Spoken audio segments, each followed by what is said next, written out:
Di tengah keramaian aula perusahaan di pusat Jakarta, seragam kantor saya disobek kasar oleh beberapa rekan kerja yang amarahnya meledak setelah rahasia saya sebagai pria gay terbongkar. Tak terduga sama sekali, di antara kerumunan karyawan yang menonton dengan tatapan jijik, Rea suami miliarder saya yang selama ini kami sembunyikan dengan ketat, berdiri diam di belakang panggung dengan mata terpaku penuh keterkejutan. Rasa malu membakar wajah saya seperti api. Tangan-tangan kasar menarik kancing kemeja saya hingga robek, kain yang biasanya rapi kini beterbangan di udara. "Dasar penyimpang," teriak salah seorang dari mereka, suara yang pernah saya anggap sebagai teman kerja. Kerumunan semakin ramai, telepon genggam diangkat untuk merekam momen memalukan ini. Saya mencoba menutupi dada dengan tangan, tapi tubuh saya gemetar tak terkendali. Bagaimana ini bisa terjadi? Semua karena oto rahasia yang bocor dari ponsel saya, oto bersama Rea di Bali tahun lalu. Saya ingat betul hari itu saat kami berjanji untuk selalu saling melindungi. Tapi sekarang, di depan 200 orang lebih, identitas saya yang selama ini saya sembunyikan dengan susah payah, terpampang telanjang.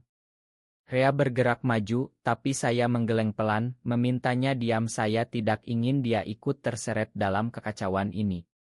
Air mata mulai mengalir di pipi saya, bercampur dengan keringat dan debu dari lantai aula. Rekan kerja lain yang dulu sering minum kopi bersama saya, kini ikut menarik lengan baju saya hingga sobek lebih parah. "Kamu mempermalukan perusahaan kita," kata mereka. Saya merasa dunia berputar. Keluarga saya di Surabaya pasti akan mendengar ini. Ayah dan ibu yang selalu menekankan pernikahan dengan wanita, anak laki-laki sebagai penerus nama, semuanya akan hancur. Rea masih berdiri di sana, tangannya mengepal, tapi dia menghormati permintaan diam saya. Saya berlari keluar dari aula, meninggalkan seragam yang robek di belakang, dengan hati yang lebih hancur daripada kain itu. Di luar gedung, angin sore Jakarta menyambut saya, tapi dinginnya tidak sebanding dengan dinginnya rasa malu yang menyelimuti jiwa. Saya duduk di trotoar, memeluk lutut, dan untuk pertama kalinya dalam 5 tahun hubungan kami, saya bertanya-tanya apakah cinta ini layak diperjuangkan. Rea akhirnya menyusul, tanpa kata dia memeluk saya dari belakang, tubuhnya hangat melawan dingin malam yang mulai turun. "Kita pulang," katanya pelan, suaranya penuh kekhawatiran. Perjalanan pulang ke apartemen mewah di kawasan Sudirman terasa panjang. Di mobil, saya diam saja, pikiran saya berputar tentang masa lalu. Bagaimana kami bertemu di sebuah acara bisnis 5 tahun lalu, saat saya masih magang dan dia sudah menjadi pengusaha sukses. Cinta tumbuh pelan, rahasia, penuh hati-hati karena Indonesia bukan tempat mudah bagi orang seperti kami. Sekarang semuanya terancam. Di apartemen, Rea menyiapkan teh hangat, tapi saya tolak. "Mereka tahu semuanya sekarang," kata saya akhirnya, suara saya pecah. Rea mengangguk, matanya penuh pengertian. "Kita hadapi bersama," jawabnya. Malam itu, saya menangis di pelukannya, bukan karena takut, tapi karena lelah menyembunyikan siapa diri saya sebenarnya. Pagi berikutnya, berita sudah menyebar di grup chat kantor. Pesan-pesan masuk dari keluarga, teman lama, bahkan tetangga di Surabaya. Ayah menelepon, suaranya dingin. "Apa yang kamu lakukan, Nak? Kamu menghancurkan nama keluarga." Saya tidak bisa jawab. Rea duduk di samping saya, tangannya memegang bahu saya, memberi kekuatan diam-diam. Ini baru awal dari badai yang lebih besar. Pagi itu, telepon dari ibu datang lebih awal dari biasanya. Suaranya gemetar, campuran antara sedih dan marah. "Rian, apa benar apa yang orang bilang? Kamu dengan pria lain?" Saya menelan ludah. Rea masih tidur di kamar sebelah, tapi saya tahu dia mendengar semuanya. Saya ceritakan sedikit, hanya bagian yang aman, tapi ibu langsung memotong. "Kamu harus pulang ke Surabaya sekarang juga. Ayah sakit karena ini." Tekanan keluarga yang selama ini saya hindari kini datang menghantam. Saya ingat masa kecil di rumah sederhana di pinggir Sungai Brantas, di mana ayah selalu bilang laki-laki harus menikah dan punya anak. Sekarang semua itu terancam. Rea bangun melihat wajah saya yang pucat dan langsung memahami. Kita bisa pergi ke sana bersama, katanya lembut. Tapi saya menggeleng. Tidak, Rea. Kamu sudah cukup menderita karena saya. Dia diam, tapi saya lihat matanya sedih. Hubungan kami dimulai dari pertemuan tak sengaja di acara amal perusahaan. Saya saat itu baru lulus, dia sponsor utama. Kami bicara panjang tentang mimpi, tentang Jakarta yang keras, dan pelan-pelan cinta tumbuh. Kami menikah secara sederhana di Bali, hanya dengan saksi 2 orang dekat, tanpa dokumen resmi karena hukum di sini. Tapi bagi kami itu cukup. Sekarang setelah insiden kemarin, kantor mengirim surat pemecatan. Rekan kerja yang dulu dekat, seperti Budi, ternyata yang menyebarkan oto itu. Pengkhianatan dari teman membuat saya semakin hancur. Saya pergi ke Surabaya sendirian naik kereta malam. Di rumah, ayah duduk di teras, wajahnya keras. Kamu bukan anak saya lagi kalau terus begini, katanya. Ibu menangis di dapur.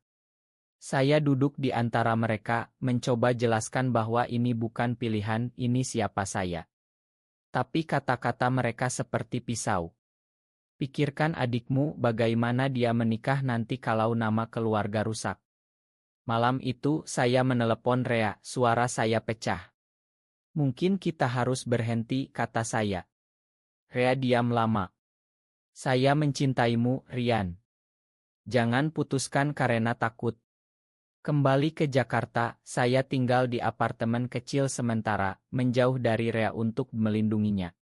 Tapi setiap malam, saya ingat pelukannya, senyumnya saat kami jalan di pantai. Persahabatan juga retak. Teman lama dari kampus, Sari, menelepon. Kenapa kamu tidak bilang dari dulu? Saya malu punya teman seperti kamu. Kata-kata itu menyakitkan lebih dari robeknya seragam. Saya mulai bertanya pada diri sendiri, apakah saya egois karena mempertahankan cinta ini? Di kantor baru yang kecil, rekan kerja baru mulai bergosip saat tahu rumor. Tekanan sosial semakin berat. Rea mengirim bunga setiap hari, pesan singkat, saya di sini untukmu. Saya baca tapi tidak balas. Suatu sore, dia datang ke apartemen kecil saya, membawa makanan kesukaan. Kita tidak perlu sembunyi lagi kalau kamu siap, katanya.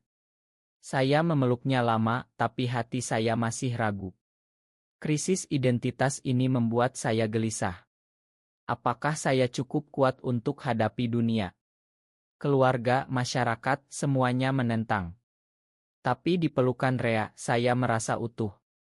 Perjalanan ini baru dimulai, dan saya tahu ada lebih banyak ujian di depan.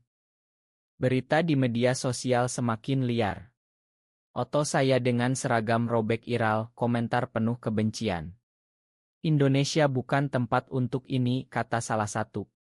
Saya tutup ponsel, tapi rasa sakit tetap ada.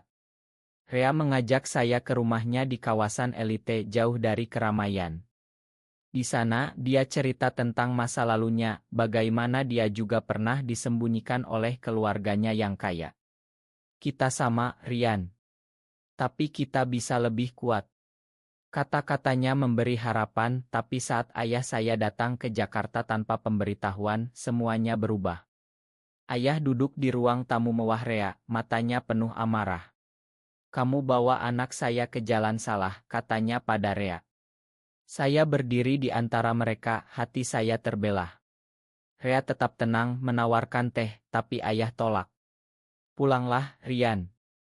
Nikah dengan perempuan, hidup normal. Malam itu, saya dan Rea bertengkar pertama kali. Kamu harus pilih, kata saya dalam emosi. Rea menjawab pelan, pilihan itu bukan antara saya dan keluarga, tapi antara kebahagiaan dan ketakutan. Saya pergi ke kamar, menangis sendirian. Lasbat datang lagi saat kami pertama kali ke Bali, berpegangan tangan di pantai tanpa takut dilihat. Sekarang takut itu kembali. Teman lama yang masih setia, seperti Andi dari kampus, datang berkunjung. Saya dukung kamu, bro. Jangan dengar omongan orang. Dukungan kecil itu seperti obat. Tapi saat kantor lama menelepon untuk minta maaf secara resmi karena tekanan masyarakat, saya sadar betapa dalamnya lubang yang saya buat.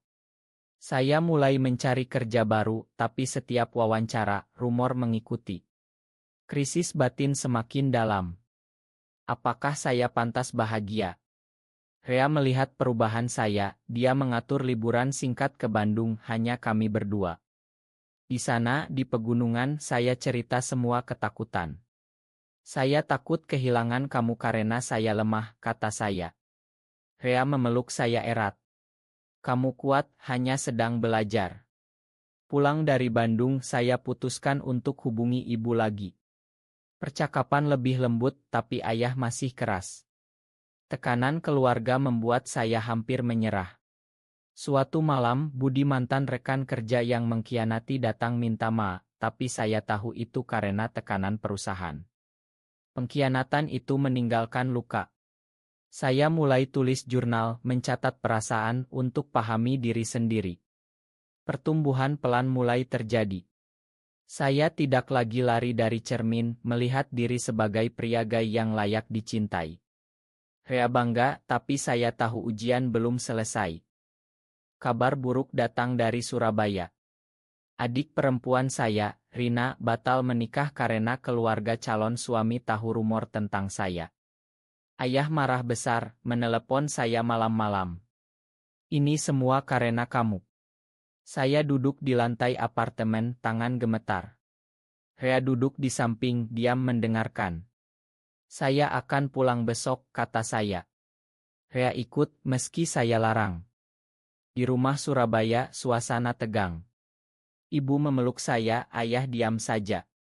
Rina menangis di kamar, Kak, saya tidak marah, tapi tolong pikirkan kami. Saya merasa seperti beban.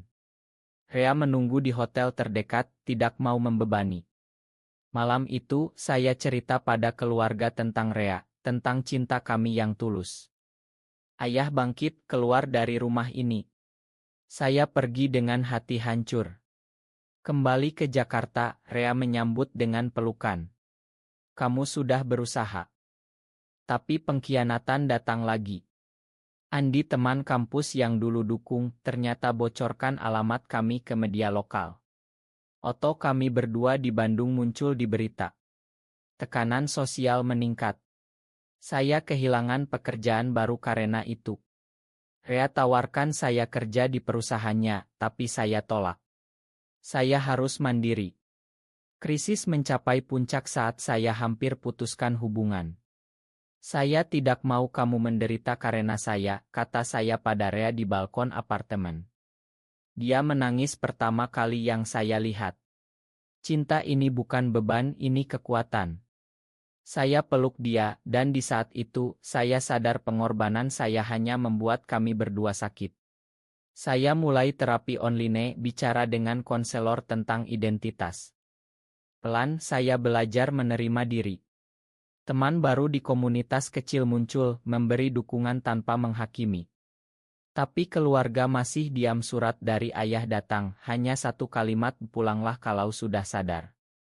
Saya simpan surat itu sebagai pengingat perjuangan. Rea dan saya mulai rencanakan masa depan, mungkin pindah ke kota lain untuk awal baru. Tapi saya tahu pertumbuhan sejati adalah hadapi, bukan lari. Puncak ketegangan datang saat acara keluarga besar di Surabaya. Saya dipaksa pulang oleh ibu, Rea ikut diam-diam di sana, kerabat berkumpul, bisik-bisik tentang saya. Saat makan malam, ayah berdiri, hari ini kita putuskan. Saya berdiri juga, suara saya tegas untuk pertama kali. Saya mencintai Rea, dan itu tidak salah. Ruangan hening. Beberapa kerabat marah, tapi Rina adik saya berdiri di samping saya. Saya dukung kakak. Itu titik balik.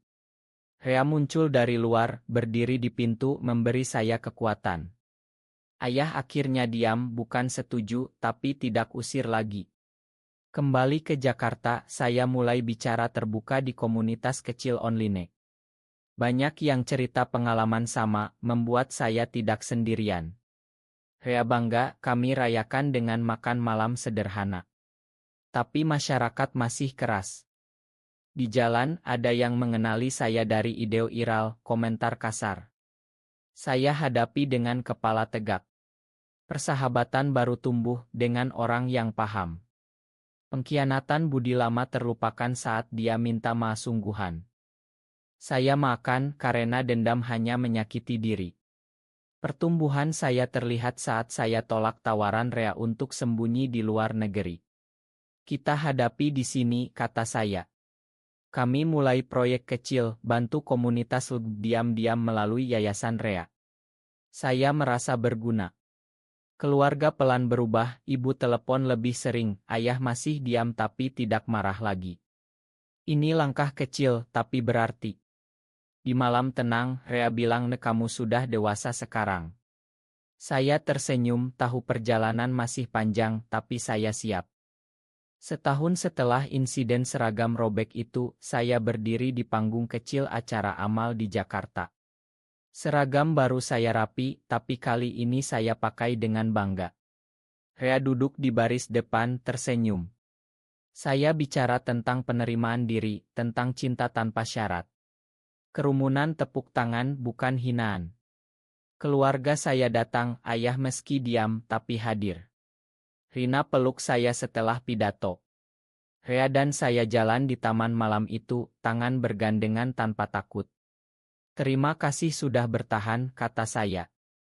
Dia jawab, kita sama-sama. Hidup kami lebih tenang sekarang, meski masih ada tantangan. Saya kerja di yayasan, Rea tetap sukses. Cinta kami tumbuh lebih dalam. Tapi pertanyaan tetap, benarkah bahwa seseorang harus menyembunyikan identitasnya selamanya demi kedamaian keluarga?